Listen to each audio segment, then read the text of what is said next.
77-летний пенсионер за рулем «Вольво» несколько раз протаранил павильон заправочной станции в городке Вендлинген на юге Германии. Судя по всему, водитель, имя которого не называется, перепутал педали тормоза и газа, а также переднюю и заднюю передачи. Как рассказал один из очевидцев, человек, управлявший черным универсалом, сдавая назад, въехал в его фургон.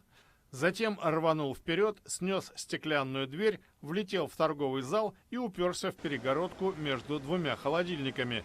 На вопрос, был ли кто-нибудь еще в это время в помещении, очевидец ответил: к счастью, нет.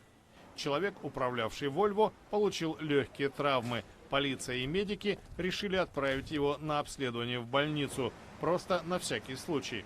Кроме водителя универсала, никто не пострадал. Причиненный им ущерб оценивается в 46 тысяч евро, по текущему курсу 3 140 000 рублей.